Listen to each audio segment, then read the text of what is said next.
pas eu d'infection respiratoire grippale, ni de virus respiratoire syncytial, ni de diarrhée.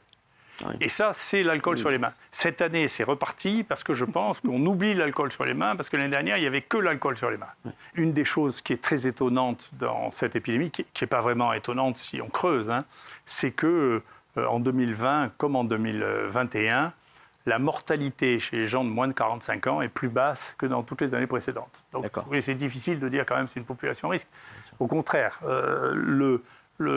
si j'ai un message de santé publique à répéter, et que j'ai passé ma vie à répéter, c'est la décontamination des mains. On a eu l'année dernière une chance incroyable, on n'a pas eu d'infection respiratoire grippale, ni de virus respiratoire syncytial, ni de diarrhée. Oui. Et ça, c'est l'alcool sur les mains. Cette année, c'est reparti parce que je pense qu'on oublie l'alcool sur les mains parce que l'année dernière, il n'y avait que l'alcool sur les mains. Oui. Et que donc, on a découvert la base de l'hygiène qui est... exactement. La base de l'hygiène qui est de se nettoyer les mains et qui a fait disparaître... Vous avez vu, vous faites nettoyer les mains de tout le monde.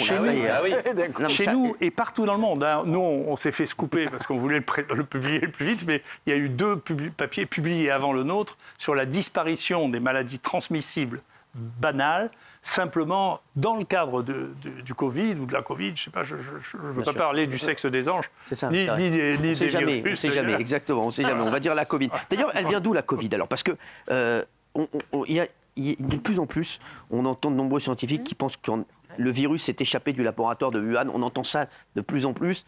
Qu'est-ce que vous en pensez, vous? Parce que c'est vrai qu'on a oublié, en fait, d'où il vient, à la base. Et c'est vrai qu'on n'y pense plus. Non, mais si vous voulez...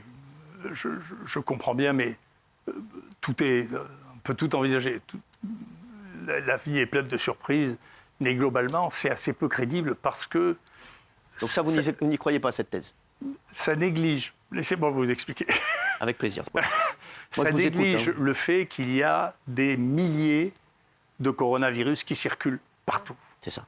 Et que donc, l'imagination de la nature dans les coronavirus n'a rien à voir avec le nôtre. Par exemple, j'ai cité récemment une étude que moi-même j'ai découvert sur le tard sur un des plus grands problèmes de santé vétérinaire dans les élevages de poules, c'est la bronchite de la poule, qui est due à un coronavirus. Ça fait 20 ans qu'ils essaient de trouver les vaccins qui marchent. Je vous assure, ils ne marchent pas plus longtemps que celui-là. C'est ça que les nôtres. Et vous dites que le virus, il était déjà présent. Ils ont essayé les nouvelles formes de vaccins, et on arrive, comme à la grippe, à faire que les poules sont vaccinées tous les ans, parce que c'est saisonnier, en l'occurrence. Et donc, tous les ans, on revaccine toutes les poules si on ne veut pas qu'il y ait d'épidémie. On va se faire vacciner tous les ans, en fait, alors.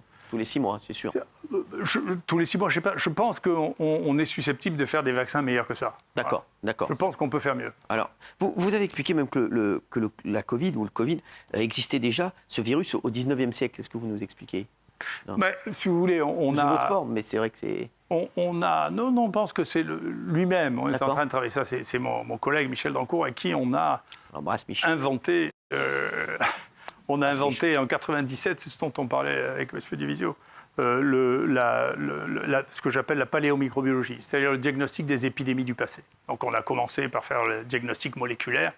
On a identifié la cause de la mort du Caravage, par exemple. C'est très intéressant parce qu'on est à la croisée des chemins. Sur le marbre, on a du problème également? Pardon? Sur le marbre, on peut avoir des problèmes également?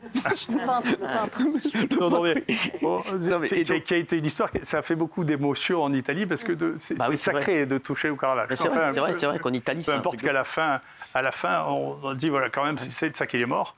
Et puis, donc, on a travaillé, on en parlait tout à l'heure, nous, on a commencé par la peste en 97. Ça fait déjà, on s'est battu pendant 15 ans pour cette histoire, donc dans lequel Wikipédia disait qu'on avait contaminé, que c'était pas vrai, que c'était faux. C'est la science, c'est comme ça.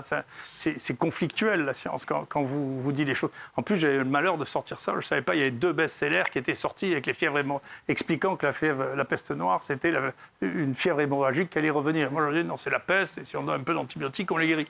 Donc, maintenant, mon ami Michel Dancourt fait de la sérologie toujours sur les dents. Tout ça, c'est sur les dents. On a inventé de travailler sur la pulpe dentaire pour faire le diagnostic des maladies anciennes, parce que la pulpe dentaire, ça contient un peu de sang. Et quand les gens meurent, ça se ferme, et donc il reste un peu de poudre de sang là-dedans. Et donc là-dedans, c'est même extraordinaire. On peut voir encore des globules rouges dans des dents qui ont 500 ans. Non. C'est juste incroyable. Isa, on peut regarder? C'est juste incroyable.